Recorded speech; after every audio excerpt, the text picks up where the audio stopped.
পুরুষ জরা গ্রহণ ও যজাতির যৌবন প্রাপ্তি।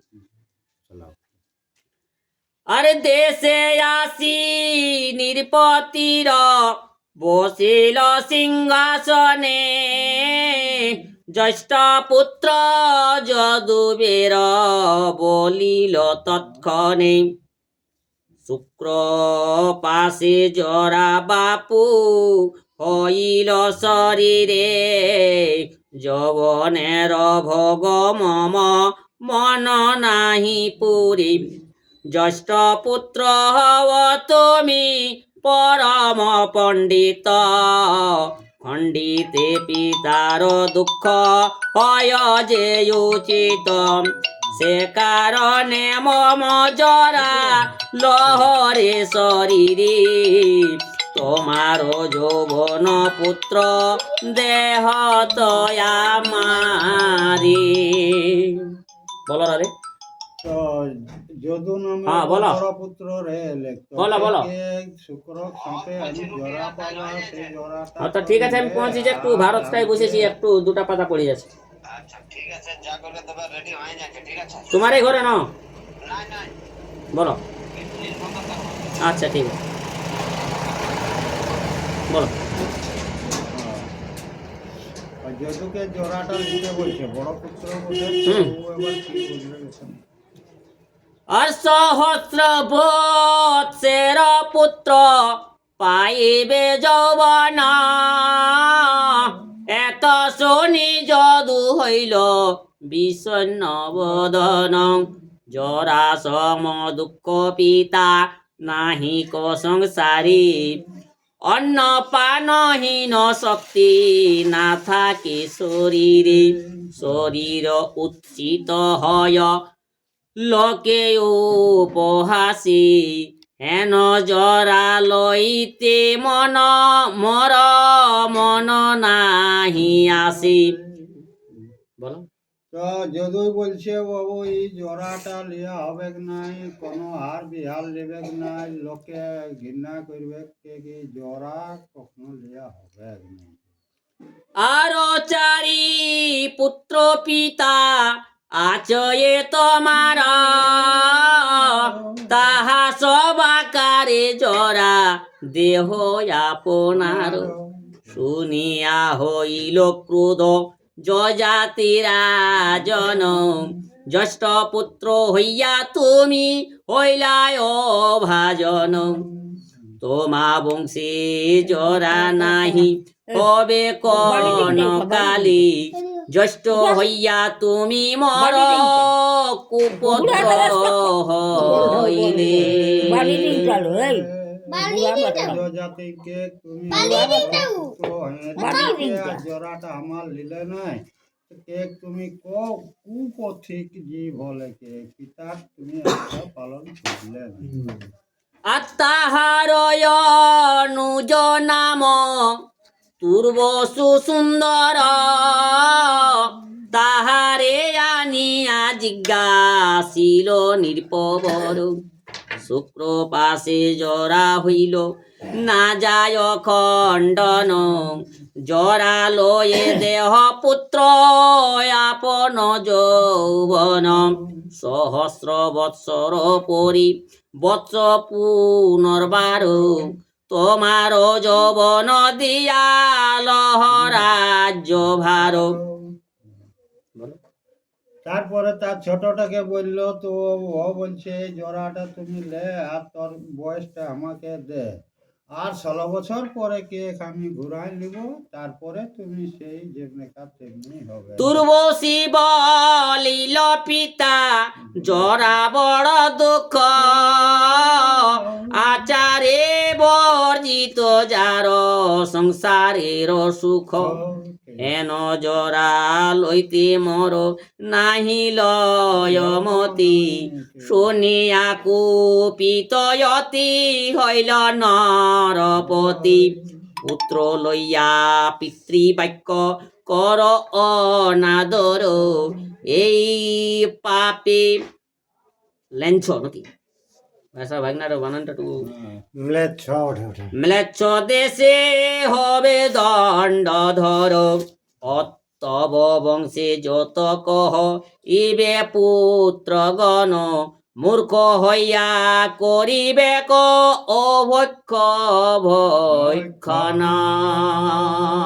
তো দুর্বসুকে এটা অভিশাপ দিলে যে যা তুমি মেলছ যাইতে যাই রাজা হও, আর যেটা জীবের ভক্ষণ হয় সেটাও ভক্ষণ করবে। তো সেইগুলা কোনগুলা একত্র খ্রিস্টান গুলা দেখে ভক্ষণ যা থাকা পোকা মাকড়ে সাপ টাপ যা দেবছে না। হে রাধে দেব জানি দুয় পুত্র না শুনিল বাণী, ষষ্ঠী ষষ্ঠ পুত্র গণে ডাকিল তখনি।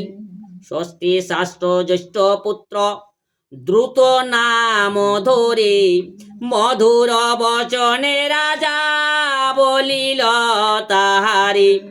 ও প্রিয়ায় আমারি পুত্র আপন যৌবন, আমরা ওই জরা ভাগ কর হে গ্রহণ। দ্রুত বলে রাজা জরা বহু দশ ধরে, অন্যের থাকুক কাজ বাক্য নাহি সরে। তো যে সুমিষ্টাক যেটা বড় বেটার লিখতো ওকে লিখতো লেখনি কে অন্য কোন সুখের কথা তো যেই হোক কে বাক্য লাস্টে সরে না, এইরকম জোড়াটা না পারিব সহিতে জরার যে যন্ত্রণা, অন্যের গেল সেই জনা।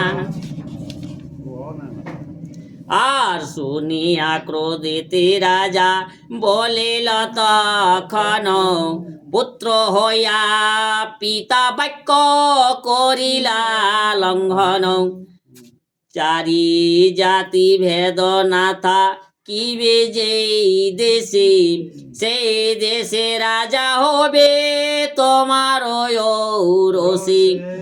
যতে কহিবে আশা হইবে নৈরাস, কবি পূর্ণ না হইবে তব অভিলাষ। তো এ দেখে আমরা দেশটা এখন ধরে চার জাত সকল হাত। তো এ দেশটা যে রাজা তাকরকে কোনতে মনে অভিলাষ পূর্ণ হতো না।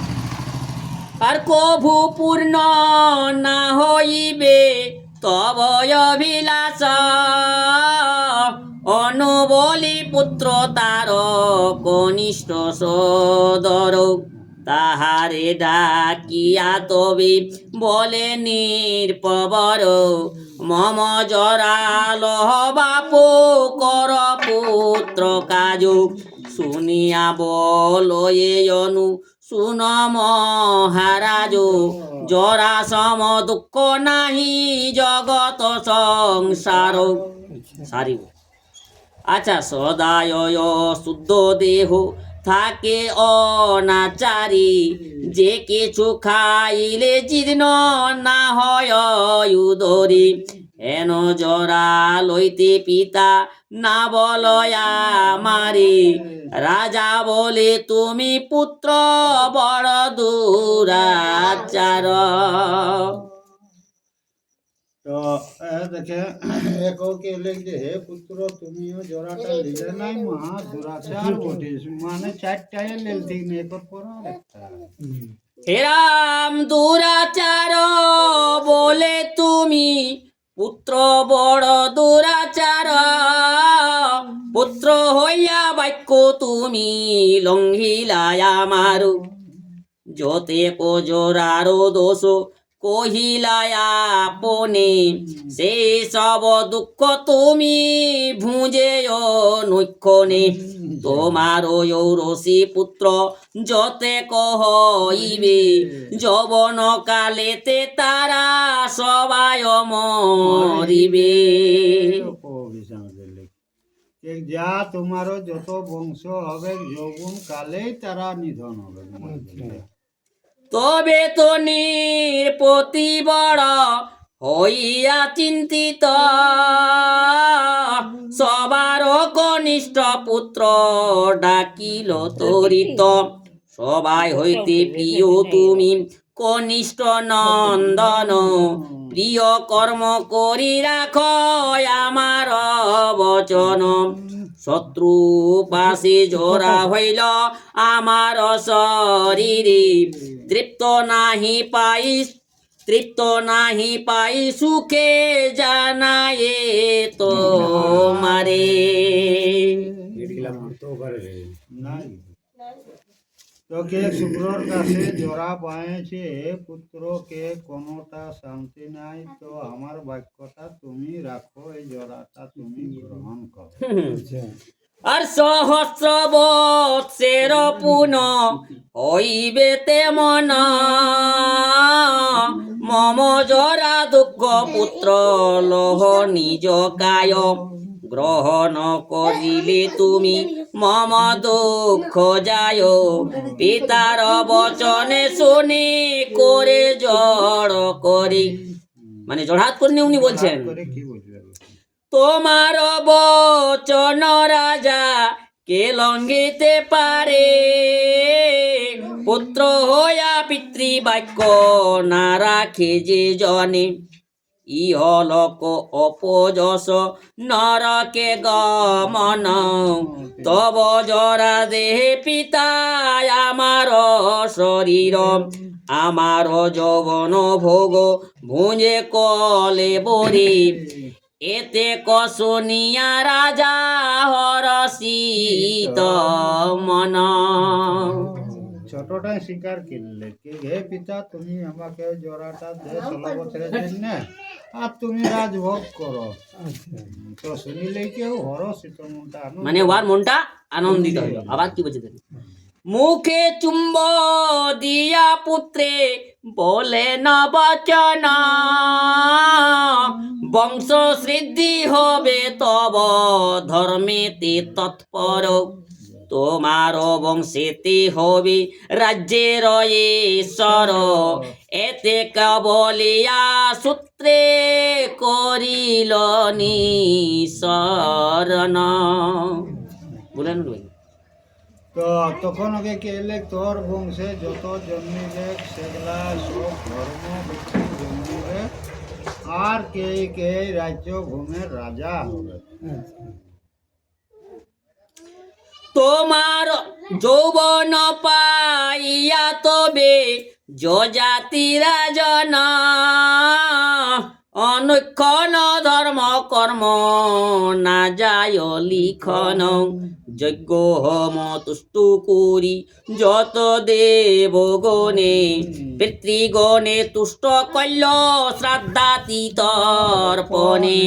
দানেতে তুশীল দ্বিজ দরিদ্র ভিক্ষুক সুপানে প্রজাগণে দিল বড় সুখ অভ্যাগত অতিথিতে তুশীল নিপবর প্রতাপে নাহি দুষ্ট রাজ্যের ভিতর হেনমতে রাজ্য করি সহস্র বৎসর পূর্ণ বাক্য শরণ করিল নির্পবর। তো জোড়াটা যখন ছোটটা নিলে তখন কিনা কেরলা যাগ যজ্ঞ ব্রাহ্মণকে দান দক্ষিণা অনেক কিছু অতীত ফকির ভিখারি সবকে মনটা তুষ্ট করলেন, তারাকে দাম ধন দেই। আর লাস্টে কি বললো আর কি, হেন মতে রাজ্য করে সহস্র বৎসর 600 বছর, আর 600 বছরে পূর্ব বাক্য স্মরণ করিল নির্পবর। পূর্বে কথাটা স্মরণ হয়ে গেলে যে 16 বছরের জন্য তো ছটাকে জোড়াটা দিল আগে কপর ঠিনলে ফের নিজে লেতে আর ঠিনটা লোক জরায় পীড়িত পুত্রে দেখিয়া নির্পতি আপনাকে ধিক্কার করেন মহামতি আপনার জরা দিয়া দিন পুত্র দুঃখ পুত্রের যৌবনে আমি ভুঁজিলাম সুখ, লোভেতে পুত্রের কষ্ট না দেখি নয়নে, ভগমত্ত আমি দুঃখী করি যে আনন্দে, এত চিন্তি নরপতি বলিন নন্দনে, বহু ভোগ করিলাম তোমার যৌবনে। তো পুত্রটা জোড়াটা কষ্টটা দেখিলে কি মনে থাকে সেটা তো আমি দিলা। তো হে পুত্র, তোর কষ্টটা দেখে আমার মন দুঃখ আছে, কে গিয়া তোমার কাছে তোমার জোড়াটা আমাকে দাও, হ্যাঁ, আর আমার যৌবনটা তুমি দাও। তুমি লাও, তোমার যৌবনে অনেক সুখ লাভ করবে। আর পুত্র কর্ম করি প্রীত করিলাই আমারে, তোমারও মহিমা যশ ঘুষিবে সংসারে, আপন যৌবন লহ জরা দেহ মরে, ছত্র দণ্ড দিব আমি তোমার উপরে। জোড়াটা আমাকে দে আর তোমার যৌবনটা লে, আর এই জায়গাটা ছত্র দণ্ড মানে তুমি খাওয়া দাওয়া রাজা বানাইছে, আমি খাতে যাইনি। হ্যাঁ, হ্যালো। এত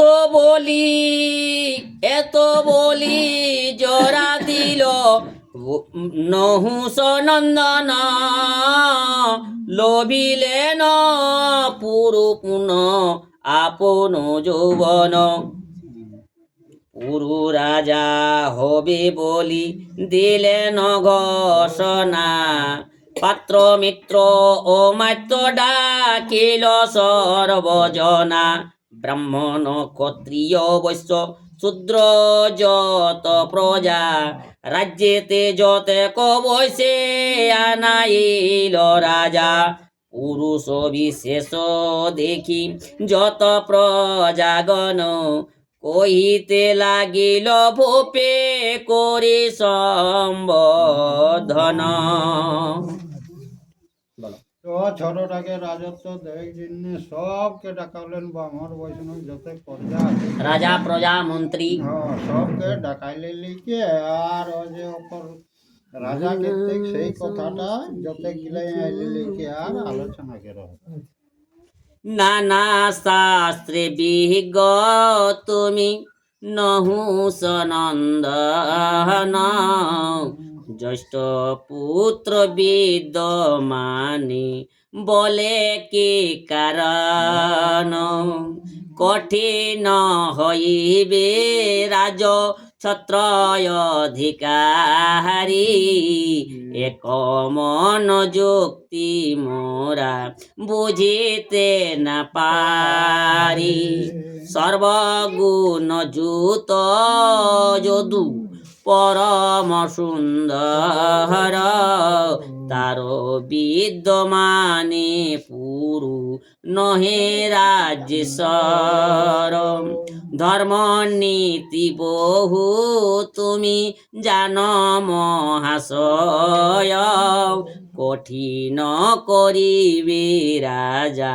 কোন শাস্ত্র কয়। তো সেইটা কে যে যদু থাকতে কে কুরু ছোটটা কি করে রাজা হবে? এটা তো সম্ভব। হ্যাঁ, যত প্রজা রাখে এটা তো বাবু তোমার তো সম্ভব। রাজা প্রজারা সবাইকে ঠিক, বড়টা রইতে ছোটটা তো কোনোদিন রাজা হয় নাই। তো হে রাজা, এটা তোমার কি বুদ্ধি করলে? চলো। হে রাম প্রজাগণ বচন শুনিয়া নিরপবর, সর্বজনে সম্ভাসিয়া করিল উত্তর, পিতৃমাতৃ বাক্য যেই পুত্র নাহি রাখে, তারে পুত্র বলে হেন কোন শাস্ত্রে লেখে। বলো। পিতা মাতা কথা যদি পুত্র না রাখলা তো কে কোন শাস্ত্রে ওকে পুত্র কে গণনা বা পুত্র ওকে কেনে বলা হয়, কেনে বলা হবে? পুত্রের বলছে যদি ওর কর্তব্য কথাই না কি? রাখিল তো পুরু পুরুকে জানি, পুরুকে জানি যে আমি আপন কুমার, আর পুত্র অকারণ হইল আমার। পরম পণ্ডিত পুরু জানে সর্বধর্ম, রাখিয়া আমার বাক্য কইল পুত্র কর্ম। তো এই পুরুকে আমি রাজা করব, আমার বাক্যটাই রাখেছে, পুরুই হইল রাজার উপযুক্ত কে? আর ধর্মীদের পক্ষে এক পক্ষ আর হলো। ধর্ম পক্ষে পারদর্শী বটে কে? আর জরার পীড়িত আমি মাগিনু যবন, মম বাক্য না রাখিল অন্য চারিজন। পণ্ডিত সুবুদ্ধি পুরু করিল শিকার, সহস্র বৎসর নীল মর জরা ভার। তো কে গো চারটা পুত্রই তো লিল না, এই পুরুষ 600 বছর জোড়াটা হামার লিয়ে কেউ আর যৌবনটা দিয়েছে।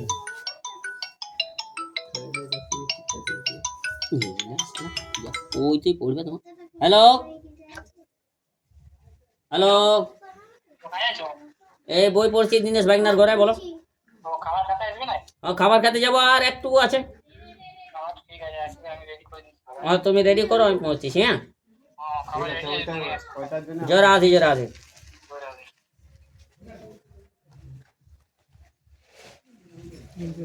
তাহলে কুরু এমন একটা 5 ভাই ছিল তাহলে ওরা। 5 ভাই ছিল, ওই তো তো ছোটটা কনিষ্ঠ হচ্ছে সবলে কুরু। তো কুরু ধর্ম হয়ে যাচ্ছে কি, কুরুকে ডাকাইলো, কুরুকে ডাকাই নিয়ে বলছে এরকম আমার শারীরিক দিক থেকে ব্যাধি হয়েছে, জ্বর হয়েছে, তো জ্বরের ভাগটা বাবা তোকে নিতে হবে, আর তোর যৌবনটা আমাকে দিতে হবে। আগে এরকম সিস্টেম ছিল। তখন কুরু ওয়ার জ্বরটাকে স্বীকার করলো, বলছে হতো আমাকে দে, আর তোর জোড়াটা আমাকে দে, আর আমার যৌবনটা তুমি। যেমনি ওকে যৌবনটা দিয়ে দিয়েছে, তেমনি রাজা 16-17 বছরের হয়ে যাইছে। রাজা গোটায় ছক্কা মারতে লাগলো। এই ছক্কা মারে মরুই যখন ওয়ার স্মরণ হয়ে গেল, 100 বছর হয়ে গেল, 3 দিন বাকি ছিল, এখনো 3টা দিন বাকিই থাকে। দেখবে মাছটা পুচ্ছে আর তো চাল গহম পাইছে সিরাই নেই, বা যে কোনো জিনিসটা তোর ভান্ডারে থাকাটাও 3 দিন আগেই সিরাই যাবে। তো সেরকম জিনিস বলে যখন সিরাই যাচ্ছে, তেমনি ওই গাঁয়ের লোকজনকে ডাকে, পঞ্চায়েতের লোককে ডাকে, মেম্বার ডাকে, রাজা প্রধানমন্ত্রী সবগুলাকে ডাকে নিয়ে ঘোষণা করছে, বলছে এই আকে আমি রাজা করতে চাই। গ্রামের লোক অবজেকশন করছে যে এটা কি করে হবে, বড়টা থাকতে ছোটটা কি করে রাজা হবে, ই করে সুখ ভোগ ভাগ করবে। তখন বলছে পুত্র হয়ে পিতৃর বাক্য পালন না করে, বা মাতৃপিতার বাক্য যদি পালন না করে, সে পুত্র বেদের ছাড়া বলে। বলছে এগুলা একটাও কথা কেউ শুনে নাই। আমার জোড়াটা বলেছিলি 100 বছরের জন্য তুমি লে, কিন্তু কেউ লেই নাই, এই আমার কুরু নিয়েছে। তো যখন এই নিয়েছে, তখন ইয়াকেই আমি রাজ্য ভাগটা ছত্রদণ্ড ইয়াকে ধরা। এখন রাজা হয়ে গেল, কুরু রাজা হচ্ছে। তো রাজায় কি কি এবার ফাংশন দিছে দেখো। আর সে কারণে রাজ্য ভারে পুরু জগ হেন পুরু রাজা হবি কর্মে কেন নয়ম। প্রজাগণ বলে শুক্র জগতে বিধিত, তাহার দ্রৌপদ গণ সংসারে পূজিত। শিক্ষা করে দিন, বুঝাও, নাহলে ঘুরে একবার শোনাই না। সে কারণে রাজ্য ভার কুরু যোগ হয়, হেন কুরু রাজা হবে কর্মে কেন নয়। হ্যাঁ, প্রজাগণ বলে শুক্র জগতে বিধিত, আর তাহারও দহি গোত্রগণ সংসারে পূজিত। এই দেখো গোত্রের গল্প, যেমন আমাদের মানুষ কুলে একটা গোত্র আছে, মানুষ কুল বলতে যে কোনো মানুষ, ডম হোক, গাছি হোক, হাঁড়ি হোক, চুয়ার হোক, বামন হোক, মাঝি হোক, একটা গোত্র আছে। আমার হচ্ছে সান্ডিল গোত্র, তো কারো হচ্ছে মিন গোত্র, কারো হচ্ছে ডুমরিয়ার গোত্র, বাঁশরিয়ার গোত্র, নাগ গোত্র, এই করে একটা গোত্র ভাগ আছে। আচ্ছা তো গোত্রটা ভাগ করার পক্ষে কি হচ্ছে, ওই গোত্রটা নিয়ে তুই সংকল্প করছিস। তোর বাপ মরুক, মাই মরুক, তুই কোনোদিন পূজা কর, তুই তো করলেই তোর বেটাইও করবে, তোর বেটাই তো করলেই তোর নাতিও করবে। তাহলে ওইটাই পরম বাতি যখন যাচ্ছে, তখন গোত্রটা মরে না, আচ্ছা গোত্র অমর রেহে।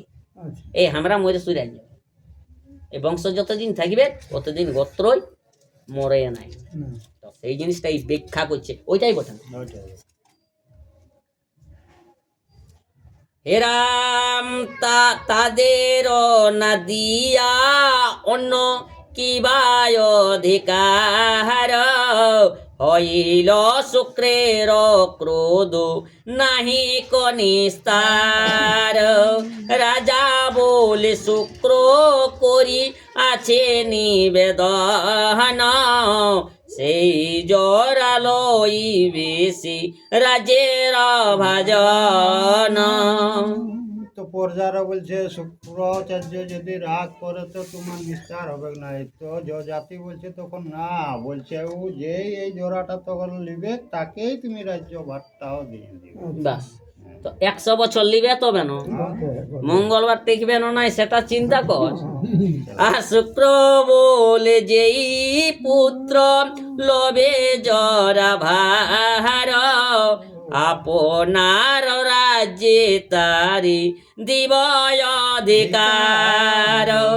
প্রজাগণ বলে কিছু কহিতা ময়ার, শুক্র আজ্ঞা হইয়াছে না ইক বিচার। পিতৃমাতৃ বাক্য যেই করয়ে পালন, তারে পুত্র বলি হেন কহে মুনিবর। রাজ্য যোগ্য হয় পুরু ধর্মেতে তৎপর, সবার শিকার পুরু কর দণ্ডধর। এখন যতগুলা লোক হইল সবাই বিচার করে নিয়ে দেখলো পুরুয়ে রাজা হোক, তখন ঘোষণা হয়ে গেল যে পিতৃ মাতৃর বাক্য একটা এমন জিনিস, যারে ছাগলটা বাঁধা আছে তো বাঁধিয়ে দিবি, বাঁধা আছে তো খুলে দে, পালা পাতি দিয়ে, তো ওটা কার জন্য বলছে, তোরে 2 পয়সা হবে, আমি কি নদী নিয়ে যাবো না? তুমি এখন ব্যাংকে রাখলেও তুমি পাবে, আর তোমার কি কাজ? সেই জিনিসটা যখন ওকে বলছে, তখন ওইখানের ভিতরে কুরু শ্রেষ্ঠ হইল, কুরু ছত্রদণ্ড দিল, সিংহাসনে বসে গেল। ইয়ার বাদে কি বলছে দেখো কুরুর আদেশ। এত যদি বলিল সকল প্রজাগণ, অভিষেক করিল কুরিকে তৎক্ষণ। ছত্র দণ্ড দিল তবে নির্পতি যজাতি, পুত্রে শিক্ষা করাইল যত রাজনীতি। আদি পূর্বে বিচিত্র যাতে উপাখ্যান, কাশী রামদাস কহে শোনে পুণ্যবান। হরে কৃষ্ণ কৃষ্ণ কৃষ্ণ হরে হরে, হরে রাম রাম রাম হরে হরে। জয় গরু তল্প তরু গুরু নিধিসায়, গুরুর কৃপায় কর বৈকুণ্ঠে দেবাস। সীতারাম সীতারাম সীতারাম কহিয়ে, जही विधि राखे राम अही विधि रहे। प्रेम से बोलो भागवत गीता की जय, महाभारत की जय, एहो गांव का देव देवियों की जय, निज निज माता पिता जी की जय। प्रेमानंद बोल निताय गौर हरि बोल। ओम भगवते वासुदेवाय नमः, ओम भगवते वासुदेवाय नमः। हर हर महादेव। भाई ना, ये आबादे तुम्हें शुरू करो, আমার অন্নপ্রাশন হবে।